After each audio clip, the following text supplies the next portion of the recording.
Welcome back to another episode of Picking Up the Pixels RPG Love. I'm your host, Boston, and joining me as always is Musum. Hello. Uh, this is the monthly show. Only, RPGs are long. Maybe you don't always have time to talk about RPG stuff every week. That'd be a lot.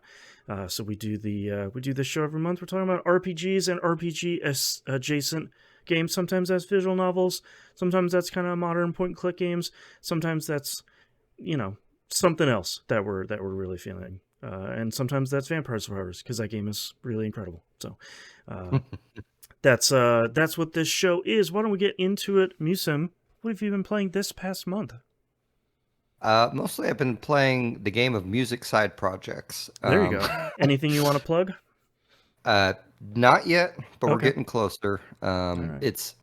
It's always annoying when you're writing a song and you're like, no one's going to know anything about this for a half year. Uh, That's right. like I have a big project that's coming to a culmination at the end of March, and hopefully by like April or May we'll be able to start really advertising and plugging it. Oh, nice. But I have a lot of stuff that's going to come out this year, and it's just kind of at an intense point in the year right now. So I don't have the brain capacity for video games for the most part. Right. But this is also my. I'm sorry I haven't started Final Fantasy yet. Right. I really want to, but I beat Alan Wake 2 the second playthrough. Oh, okay. The Just kind of brief thoughts on that. The the main differences in the second playthrough are at the end. Hmm. There are a couple like really minor extra things you find along the way, and then at the end you get a bunch of new kind of story content that raises more questions than it answers. A Um, Remedy game. yes, yes. Um, so this is just to say, if you play Alan Wake 2 and start the second playthrough, skip all the collecting stuff. Like just Hmm. zero through the story, because I think Alan Wake 2 is a the first time you play it, I think, is a masterpiece, and the second time you play it, it, they didn't change enough to make it worth playing through the second time, in my opinion. Oh, okay. So that's kind of where I land. It's still a fantastic game, and I love it. I just shouldn't have done as much of the side stuff as I did. Right. Um, so anyway, that'll be all I talk about that until we get that Lake House DLC they're coming out with. Oh, Um, right. and then other than that, I uh, played some Halls of Torment while I watched the Halo TV show. Hmm. uh, so I just, you reach a certain point and you just want one of those, I forget what we call them, Bullet Heavens. bullet heavens. Yeah. Yeah. Um, and I really like Halls of Torment a lot. And I keep finding other characters that I didn't realize were in the game. I probably should Google that sometime. But they added like a fifth level, which I haven't played a whole ton, but Hmm. I did unlock the Norseman recently, who um, either isn't very good or I haven't figured out how to use him yet. Right. Like you haven't figured out what the trick is. Yeah, Yeah. like it's probably the latter, but I think the most fun part about this game to me is that it still gives you that scratches that itch that Vampire Survivors does, but it's such a completely opposite game of Vampire Survivors. Right. Because you don't have hundreds of weapons. You have like a dozen, and in a playthrough, you're going to get like three or four of them at most. Your character comes with a weapon, and most of your upgrades are various like stat type upgrades of, multi strike and strength and crit chance and things like that. Yeah, you're not doing like a bunch of evolutions that are filling the screen and 2 Yeah, million things going ping ping ping ping ping ping. yeah. I Yeah. don't think there's any evolutions, but Mm. you still throw, by the end of a level, you throw a lot of stuff around it, and like a lot of beating the bosses are satisfying. It's not like, Dark Souls satisfying or anything. It's a bullet heaven, Right. but it is okay. This boss has these patterns, so I'm gonna try to avoid getting hit, and hopefully my loadout I've done and character I've done will do it. And anyway, So that is, unfortunately, all I have managed to play this month. So, Oh, sure. Boston. I have 2 games to talk about here. I'm not going to spoil either one of them, so don't worry. But it'll make sense once we get here. I finished Like a Dragon Infinite Wealth. My time on the clock, I wrote it down, was 69 hours and 8 minutes to do the completion. Nice. To be fair, a lot of that time was me doing the many side activities in the different areas. So that definitely was not a I'm just motoring from the front to the back of this game as fast as I can. Really trying to take my time and enjoy it, and I really did by the end. Actually, that sounds that that sounds like I didn't enjoy it at the beginning. That's not true. I enjoyed it the entirety of the time. I did have some problems with the last chapter, and I wish I could talk about it, but the majority of them are story focused, and I don't want to spoil any of that stuff. None of it was major. None of it was like, oh, I got to the end of this game and, you know, one or two story things ruined it for me. It's nothing like that. Just sort of smaller issues that I think frustrated me.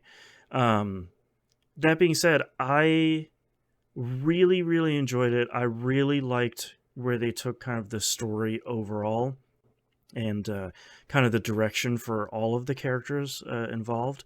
I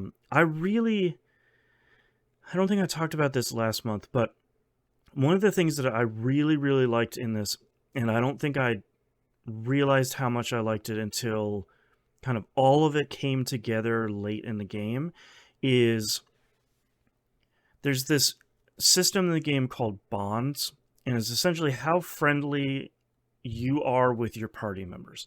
And that doesn't necessarily mean the people that are in your current party, but everybody that's adventuring around town with you. So when you're walking around town, every once in a while an icon will pop up. You hit a triangle, and it'll be like a conversation between 3 or 4 people in your party. And a lot of it is like getting to know each other or telling stories or commenting on things that are happening in the story or things that are happening around town. And then every once in a while, when you go eat something at a restaurant, you have something called table talk, where everybody sort of is sitting around the table and just kind of shooting the poops with each other. And all that stuff increases your bond between your party members. And every 10 bond levels, you have a bit of a story moment with the characters. So it's like a one-on-one. You're kind of hanging out at the bar and drinking a little bit. And when you do that, like, bond rank up story chat thing, you and that party member get new skills in combat. And this is the thing that makes it really interesting. And when you're starting the game, it's a lot of like, oh, I hit this enemy and they fell over and it took some extra damage, and I knocked this enemy into another one and they both took extra damage, and that stuff is really great.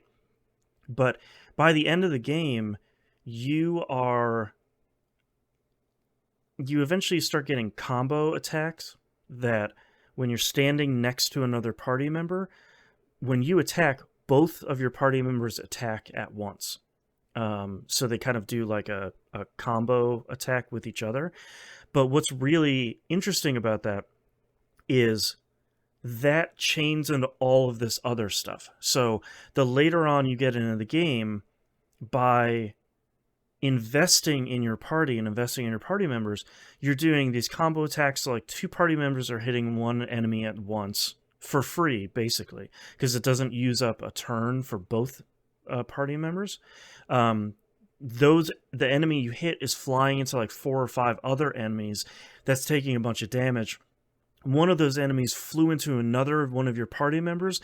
They got a free attack, and then someone else comes out from like at the side of the screen and hits the enemy on the ground. So with one attack, you're hitting like 6 enemies, and you're hitting three of the enemies 4 times in a row, and that feels really good. And it kind of it makes me really impressed with this team, because I think you have probably played a billion of these games too, where you're like level 80 and you've had 100 hours in this RPG, and you're still doing like attack, attack, attack, yay, attack, attack, attack, woo, another turn. Like there's nothing really, you don't inherently feel a lot stronger with regular attacks. Obviously you can just cast Ultima forever and all the enemies are dead. But I really, really liked that, because of your investment in all of the different systems in the game, your party members in combat got so much stronger.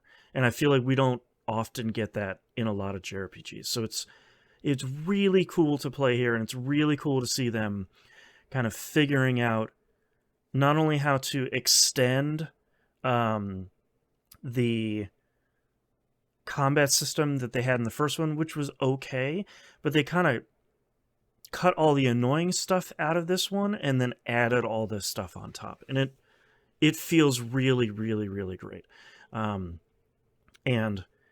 what else did I have here? I opened up all the DLC stuff because I bought I call it like the Master Vacation Bundle or something.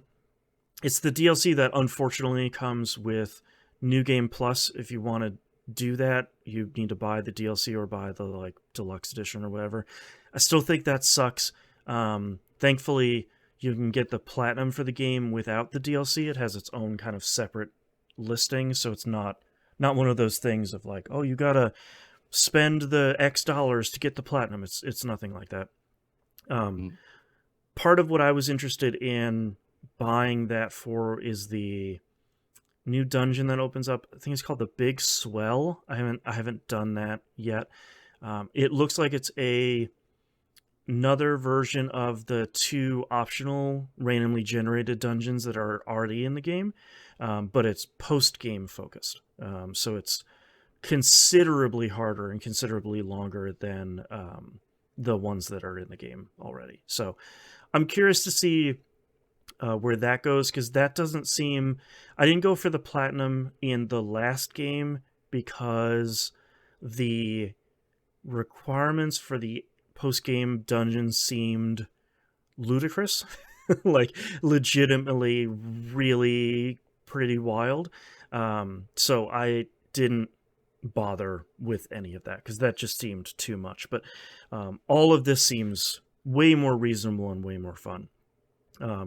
And I have been also playing the next game I'll be talking about, but I've been spending a lot of time this week just kind of doing more of the post-game stuff in this game, which is not usually what I do in a lot of these games. Usually I'm done with the game at 70 hours and be like, all right, well, that was a good time. I'm over this. Yeah. I'm ready to uninstall and keep moving.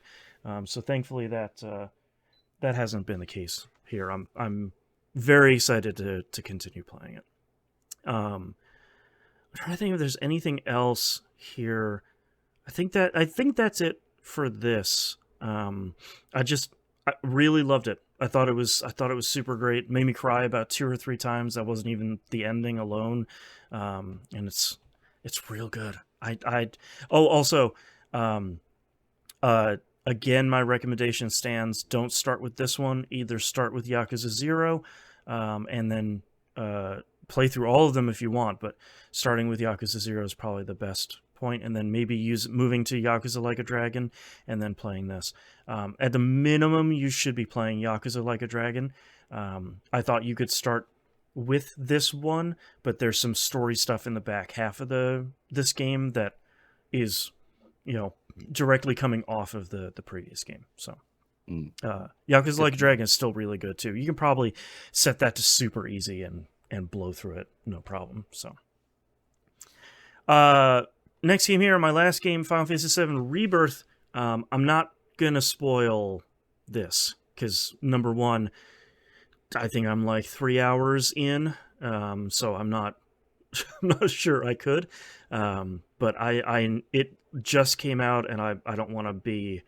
I don't want to be the. We were talking about this pre-show. I don't want to be the dude that's like, all right, coming in here, no spoiler warning. Let's talk about the ending. I don't. That's not. That's not what we do here, anyways. But like, I don't really want to do that.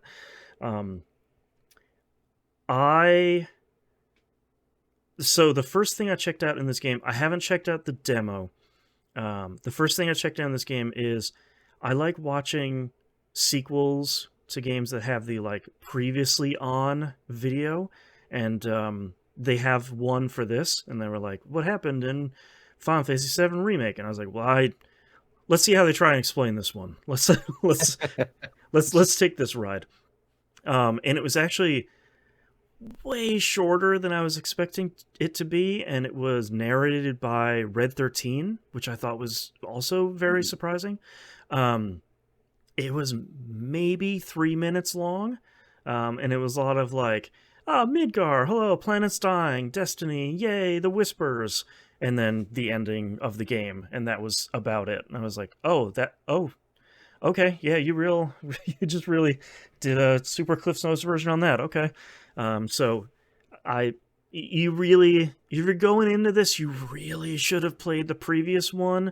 You also probably should have played the original one too, but So what about Intergrade?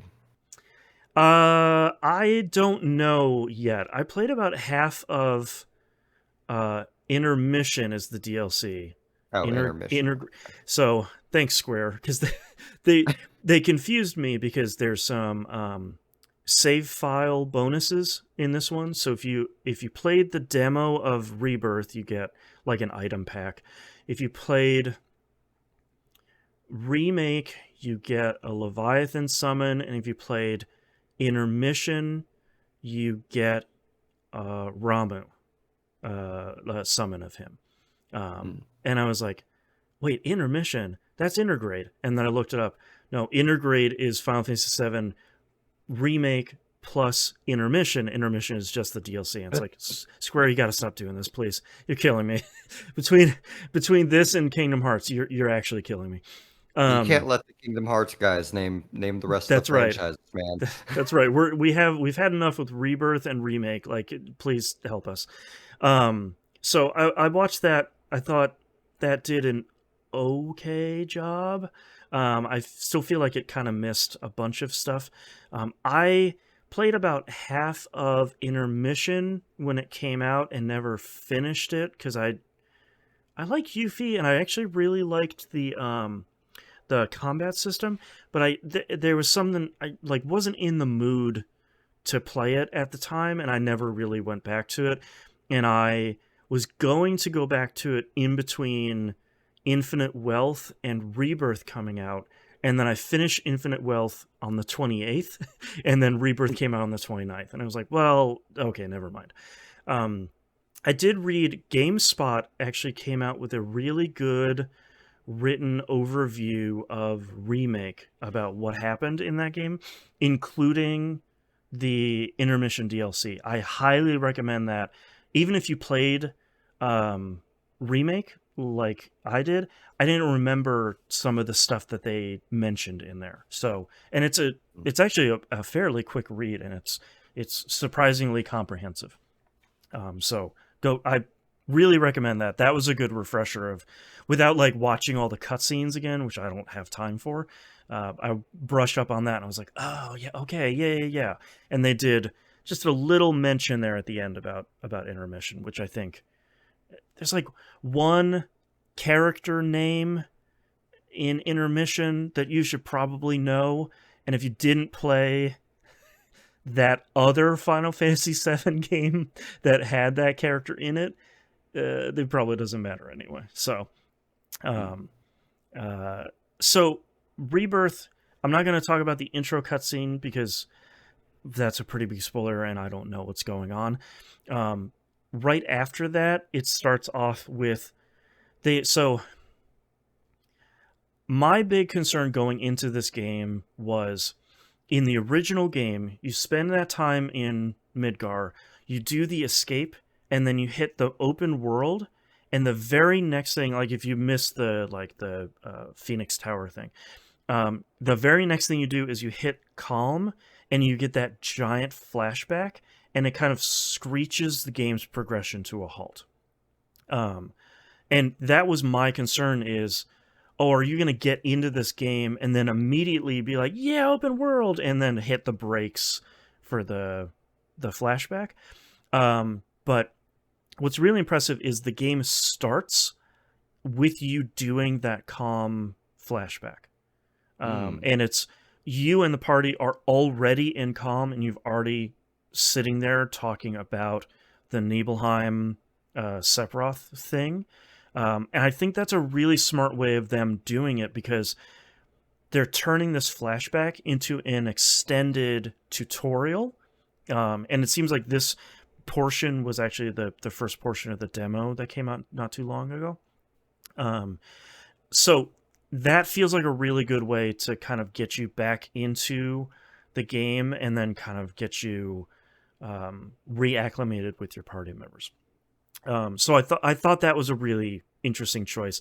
There's also a really good moment pretty early on too, where Cloud is telling the story of he and the soldiers and Sephiroth landing in Nibelheim, and Sephiroth is telling Cloud about the about his mom, saying like, "Oh, don't worry about my dad. My mom's Genova." Ha ha ha.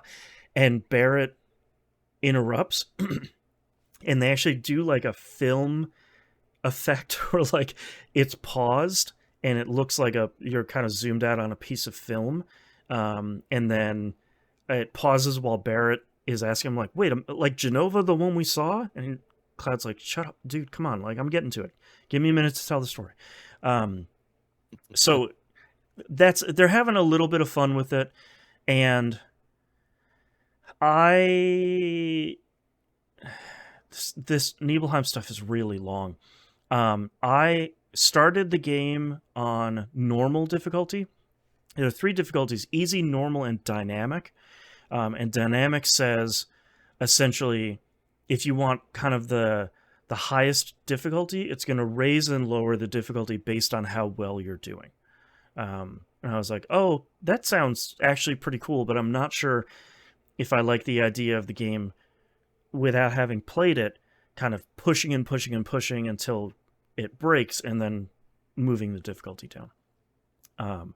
So I started on normal, and then a couple of battles in, I put it on easy because I got into the same thing that I was frustrated with in the previous game, which is I feel like I'm fighting like a cactar or something, like a wolf, like your beginning enemies, and I'm slashing it like 15, 20 times, and it didn't feel super great. It's like when you're playing a first person shooter and you're just dumping 3 clips into a basic enemy, and you're like, man, what are we doing here? Like this doesn't feel super good. Yeah. So thankfully it feels way better on easy, and it feels maybe a little bit too easy, but I would take that over, probably beating my head against half of the bosses in the game like I did in the first one. So I fought a couple of bosses as part of the Nibelheim thing, and they felt pretty good so far without being like multi-minute slogfests. The thing that I was really impressed by story-wise with this, and this isn't a spoiler because it's in the demo for what I understand, is I think one of the shortfalls of the original game is Sephiroth is supposed to be, the best soldier and the most famous. He's like a celebrity, and he's the war hero and all these other platitudes. And I feel like the original game never really, it said that a lot, but I don't think it ever showed you, like, other than the Nibelheim flashback, you never really got a good sense of why people really liked Sephiroth. And I think they do a really, really good job in this of showing you how charismatic and likable Sephiroth is, which is like kind of a crazy thing to say. But in the Nibelheim thing, I'm like, okay, yeah, I can see why people would. I can see why he's famous. Like, he's this very kind of like charming, charismatic guy. You know, it that of course crumbles the further you get into Nibelheim, but he's this kind of incredibly strong.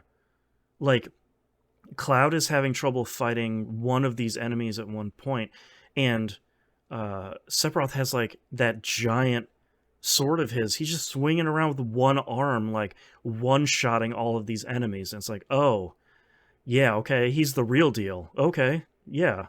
Um, so that's I, I'm pretty happy with that because um, this isn't really a spoiler, but Sephiroth didn't play a huge part in the previous game, sort of obviously because you're still in Midgar, and with him being your opponent for potentially two other games, I don't know where the hell the story is going to go in this game, especially after the previous one. So like I don't want to say like, yeah, we're fighting Sephiroth at the end of the third one. Like I don't even know anymore.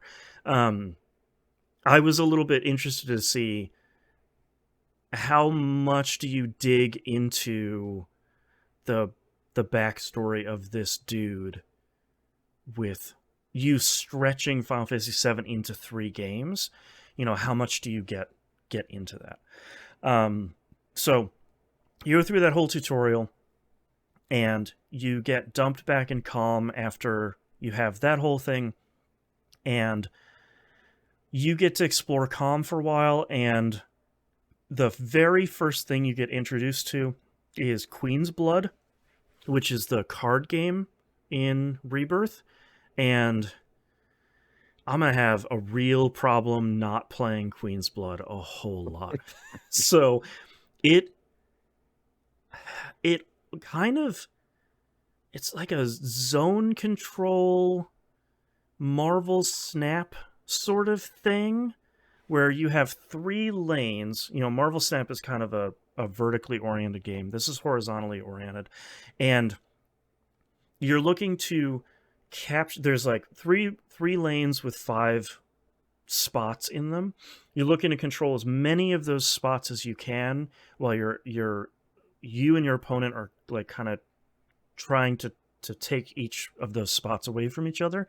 And then whoever has the most points in each one of those rows captures that and adds the total to their total. So that's what made me think of Marvel Snap, where it's like, oh, well, I only captured 1 lane, but I got 13 points. You captured 2 lanes and you got 10 points overall, so I win.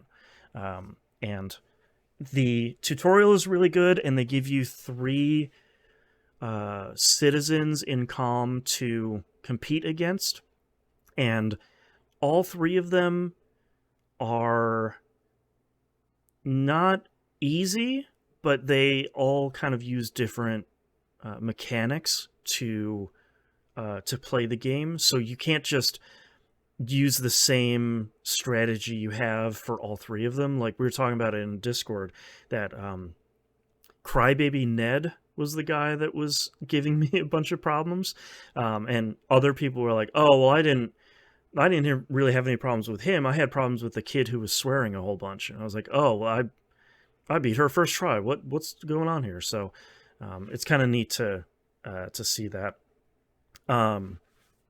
I walk around Calm. I have the same complaint I have about the previous game, which is I really don't like, and this might sound weird coming off of a Yakuza Like a Dragon game, really don't like a lot of people talking to me that much when I'm wandering around town. I mean, that's relatable. I don't That is true. I don't You're want to like, go to the grocery and have someone talk to me. yeah. But like they do the same thing they did in the first game, which is like you're walking around town, and unlike a Yakuza game where there's like speech bubbles popping up, but there's no voice acting, this has voice acting. So like if you're kind of cooking from one side of town to the other, there's like 3 different conversations that are all happening at the same time while your party members are talking, and there's music and there's sound effects. It's just like, I can't, all of this is rattling in my skull so much, and I need this to stop. You get out of calm, and this is sort of where I finished playing the game at like 3 hours and change, 4 hours and change or so. I think the other big question mark was, when you get done with calm in the original game, a lot of the world map opens up. And for pretty obvious reasons in Remake, there wasn't, it was just Midgar. There was no open world to even worry about. But the looming question on this one was like, okay, are they going to do an open world thing in this game? Because not a lot of JRPGs do that anymore. And once you're out of calm, they kind of dump you out into a really, really, really, really big open world area that I have not even come close to exploring the boundaries of at this point. I just unlocked a mechanic where Chadley is back, because of course he is. He just unveiled this thing of like capturing Assassin's Creed towers to unveil icons on the map of activities for you to do. And I think for me, at least in this first area, that seems more like what they're going for, like kind of a modern Assassin's Creed thing without, the 400 icons that are on the map all the time. So that's what it seems like so far, but it's really big. Like it's way, way bigger than I was expecting it to be. I was expecting it to be, like I like Final Fantasy 13, but Final Fantasy 13 has a lot of corridors going from A to B and then another corridor going from B to C. I was really expecting it to be that. It'd be like, we're venturing from, calm to over to the mines, and you just kind of wander in one direction. It's really not that. You're even picking up crafting materials that look exactly like the Horizon, like Forbidden West and Zero Dawn ones, where they have like a little icon, they have like the little white line leading down to the ground, and you're walking over them and hitting triangle to like scoop up this stuff. Like it's really, it's way bigger than I was expecting to be, and way more stuff in there overall. So far I'm feeling pretty positively about it. I just captured a chocobo so that I can wander across the marshes, so I can get through some caves, so I can get to Junon. Was kind of the last conversation I had there. And so far so good, I think. I think one of the things I've been impressed by the most, unsurprisingly, is the soundtrack.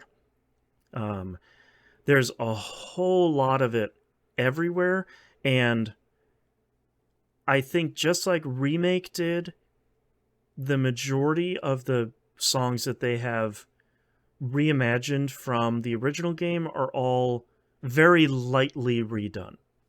These aren't like full remixes. These aren't, radical changes or anything. I think the thing that I've been most surprised about is the battle theme. When you're out in the big open world area, it's playing Aerith's theme, because that was the world map theme in the original. And then when you get into a battle, the battle theme is like an energetic version of Aerith's theme that kind of naturally slips into at the right, or at like the same moment that Aerith's theme is playing. It slips right into this battle theme, and then once you're done, it slips back out of it into the same point of Aerith's theme that the battle theme was just playing. Like it's really seamless, and it took me a little while to figure out what was going on, but it's a really cool. I was expecting the same battle theme from 7 to pop back up, because that's just a banger of a track. But it might, I'm not sure. But I've been pretty impressed with this so far. Square was talking about before the game came out. There was like, yeah, this game has 400 tracks in it. It's like, Jesus Christ, what are you guys doing? And I'm sure some of that is probably going to be. I don't know if you remember the jukebox they had in Remake, where you're like picking up those records, and it's all like, oh, here's a remix of the Under the Pizza track from Seven, and Oh, it's in the jukebox. I'm sure some of that will be there, but either way, like there's just a ton of music in here, and it's all really, really, really good. So there's not much. I know I just talked a ton about this. There isn't a lot more to talk about at the moment because I'm mostly trying to cull my natural open world urges of like, oh, what's this thing? Oh, what's that thing over there? Oh, there's a building over there. And then sometimes when you walk into a building in the open world, they'll be like, oh, here's an interesting spot. There's 3 treasure chests here. Try and find all of them. And it's like, oh, no, okay, now I gotta find all 3 treasure chests. Okay. So like I'm trying to focus on the story itself, but that's really hard when there's open world gubbins to pick up, because that's a real weakness of mine. yeah. But so far so good. I don't know where this game is going because I'm trying to stay off the internet, because everybody is too happy to spoil every video game at this point. So I'm mostly just here to take the ride and enjoy it. And I don't even know how long this game is. I'm going to assume it's probably pretty long. So we will most definitely be talking about this next month. So, all right, that's all the games I'm playing.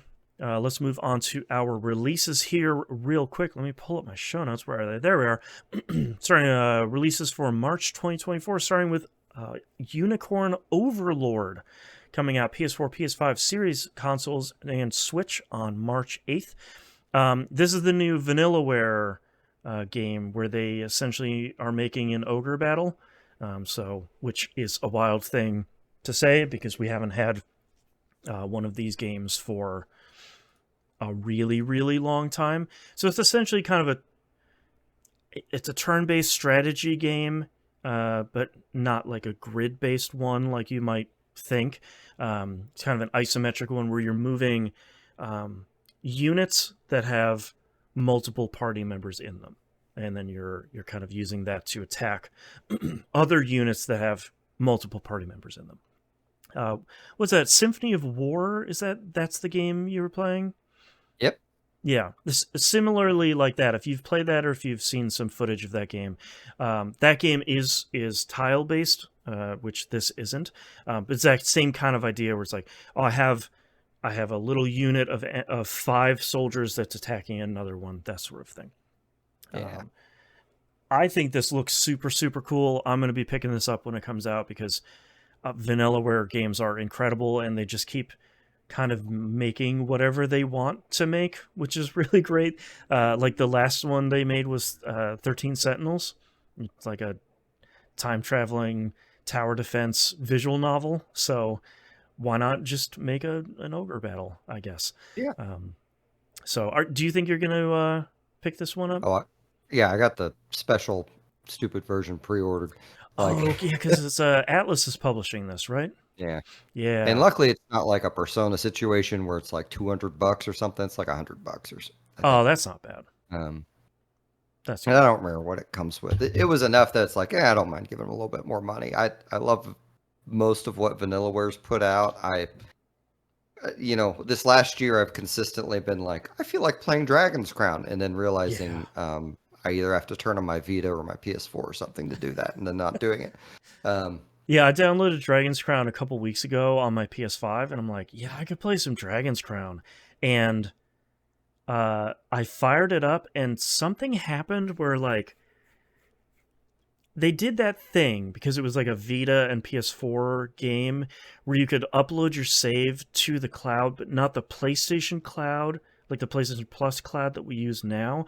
They had their own system, and in the sands of time between my Vita and my PS5, those saves went missing, or the like chain of custody got messed up somewhere, and it was basically like start a brand new game, and I was like, I'm not gonna do that, thank you very much. I put so many hours into Dragon's Crown. I'm not starting a brand new Dragon's Crown. Maybe later, but not right now.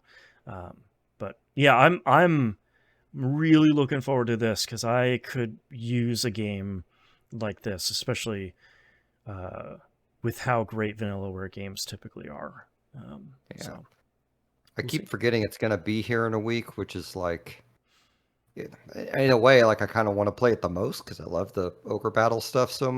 much. But it's also like I really wanted to start Final Fantasy VII, whatever this one's called, That's right. and uh, man, I don't know how I don't know. I don't know what I'm gonna do.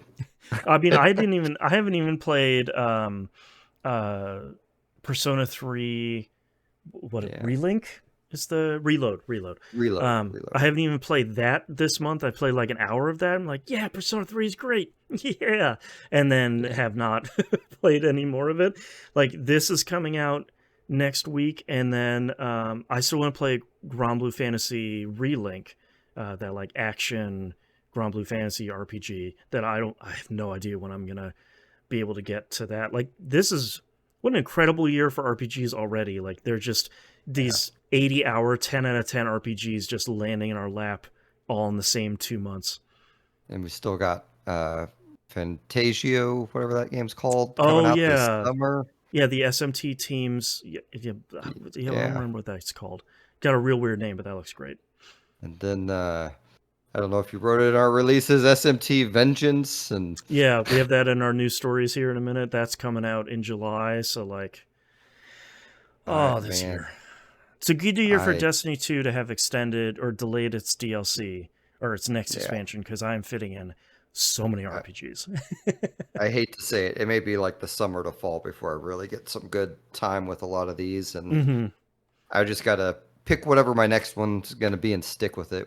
It probably has to be Final Fantasy because whatever they have changed in that story, I would like to find out firsthand and not Exactly. via the Yeah. internet.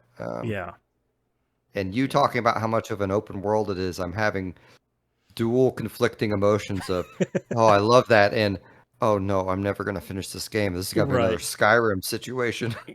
It felt very, it's like I had the flashbacks to Dragon Age Inquisition in the Hinterlands, where I was like, no, I can't do this Oh again. man, I need to just push. I will come back to this area later. I'm more than sure. I need to focus. Keep your head on straight. So we'll see. Next game here is RPG adjacent. Um, Horizon Forbidden West Complete Edition comes out on the PC on March 21st. So this is the base game, and then it has the DLC Burning Shores, right? yes, Yes, got it right this time. Um, so this is the combination of the two coming out on PC. If you have a reasonably modern computer, I cannot imagine how great this game has to look, because it looks really good on PS5. But man, gosh, if you got a card that does like ray tracing real good, ooh, mm-hmm. this thing's gonna pop. Yeah. So they have a lot of buzzwords in the trailer about like the support and anti-aliasing and ultra widescreen and uncapped frame rates and stuff like that, which is all great. I forgot that Sony has been supporting the DualSense with all of the controller features on PC, which is really great. So you get the haptics and you get the all the extra stuff, which is really good. And I wish more companies would do that, because that controller is super cool. That's coming out on March 21st. Coming out the next day, Dragon's Dogma 2, another game I totally, absolutely have to pick up. PS5, Series Console, and PC. I'm one of the 10 people that really, really loved the first game. I was going to say, even though it's kind of janky, but maybe because it's a little janky is why I loved that first one. And boy, this second one looks really, really, really great, in a way that I think is all it really needed to be was just, hey, we took the first game, with the pawns, like the NPCs you're wandering around with, and all that stuff, and all the kind of open world RPG weirdness, and we just made another one, and here it is. And boy, that's real exciting. I feel like if there's any game in this list or list in the next couple of months that's probably going to fall by the wayside, it's probably going to be this one for me, unfortunately, because there's only so much time, and I kind of want to tuck into Dragon's Dogma 2 by itself and really kind of squeeze as much as I can out of it, but we'll see. I'm not sure when that's going to happen, but I'm very excited about it. Last game here that I think is maybe an RPG-ish, or at least has RPG elements. Rise of the Ronin comes out on PS5 on March 22nd. This is Team Ninja's new game, which seems to have some RPG stuff in it.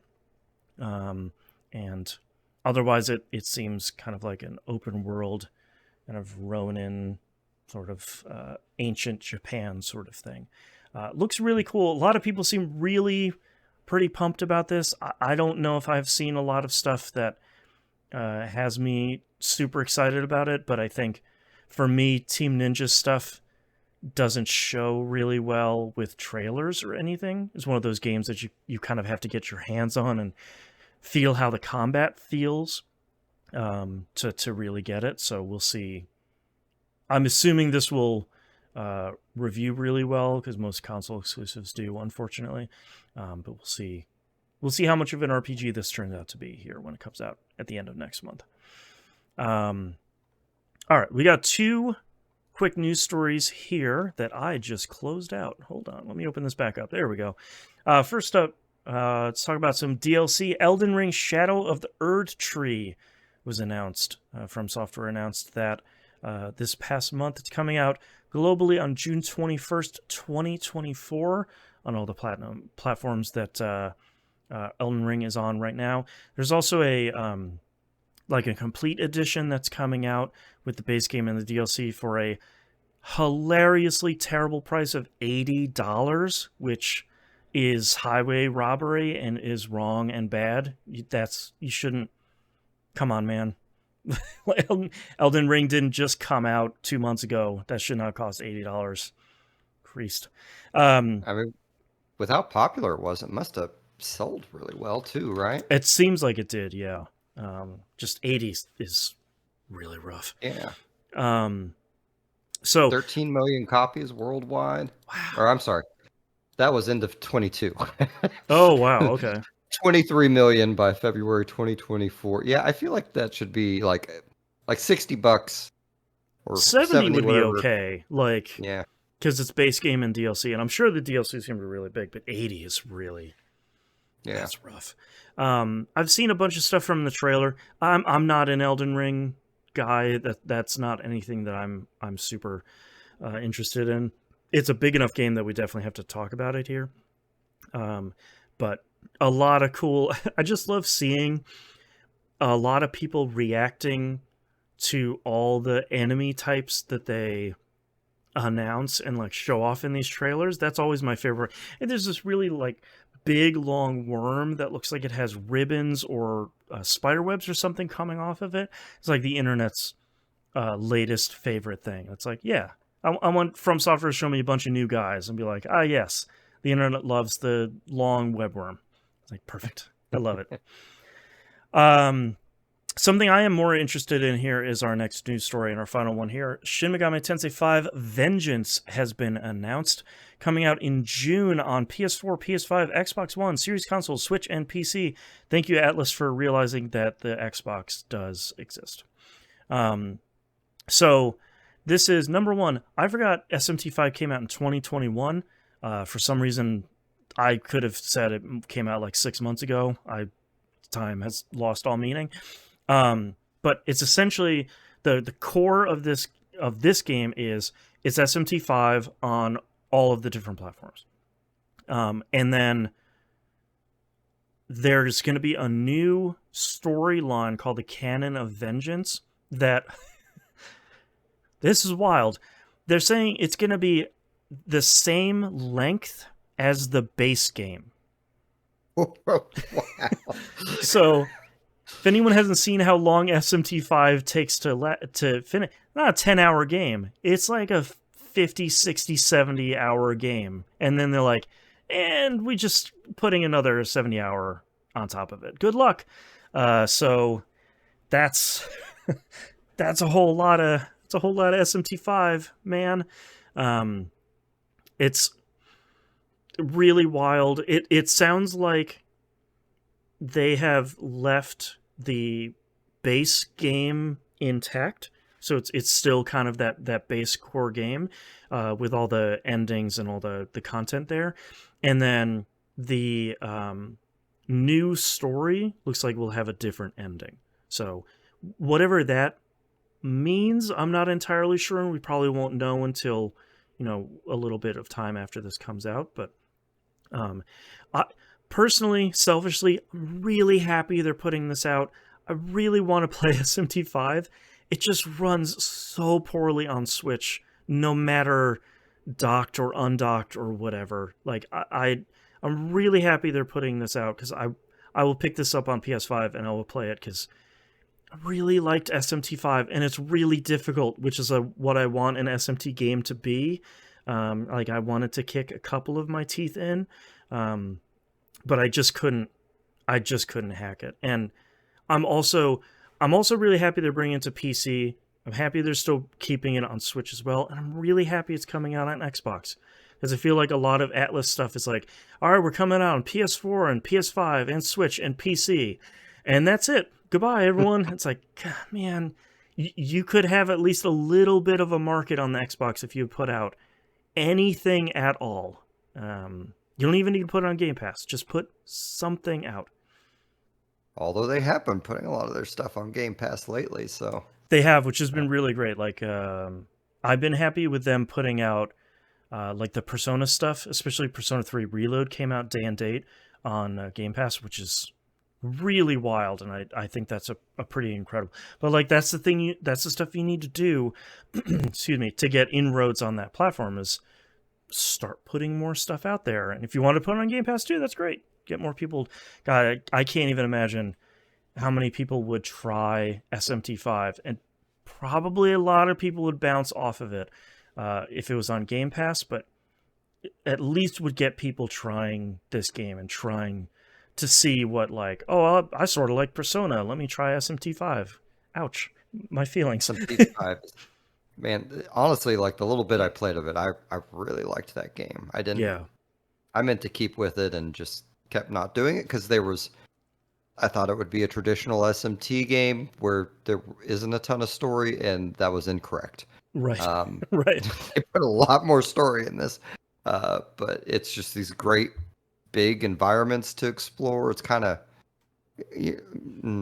I hate to invoke Dragon Age Inquisition, but that was the one I was reminded of earlier in this podcast. It's kind of that structure where you have the different locations you go to that kind of have their different limited things you can do there, and they're pretty. They aren't as big as the Dragon Age Inquisition areas, but they're still a decent size, and there's some verticality to it because your character can jump, if I remember correctly. Oh, that's right. Yeah. But it's it seems like a really good one. So I am happy to have another shot of it, and I look forward to it, to also playing it on PS5, honestly. So yeah, I'm very pumped. It has been long enough that I was at this point. I was sort of just being like, well, I'm not going to play SMT5. Like, there's no, I guess I could emulate it. Like, I have a Switch copy, but if they haven't done it by this point, then sure, I guess they're not going to do it. And then a couple weeks later, they're like, here we go, SMT5, let's go. And it's like, yes, thank you, Atlas. Finally, love it.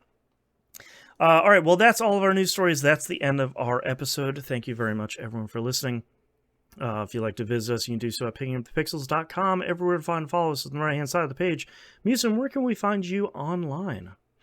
You can find me on my Linktree at it's linktr.ee/John Musim, JOHNMUSIM, and that'll get you to my TVGP related podcasts and all my music projects and some of my social media. There you go. And don't forget to listen. Musim is also on the TVGP Game Club with Moon and I, where we play a brand new game every month. Go check that out. If you're listening on the TVGP feed for this episode, that'll be coming out here in the next couple weeks. If not, go over to tvgp.tv and check out that feed. I don't know how many shows are over there now. There's a lot of shows on that feed right now, so that kind of gets you everything all in one spot. If you'd like to find all of the stuff that I'm involved in or making or probably ranking because it's me, you can go to campsite.bio/Jansten, JANSTEN. Also, don't forget to check out Destiny Emblem Collector, my website where I track all the JPEGs that are in Destiny. Just crossed 1,000 emblems I track on the site now, which is a truly baffling and frightening number. So you can check that out, destinyemblemcollector.com. Thank you very much, everyone, for listening. We'll see you all next month. Bye.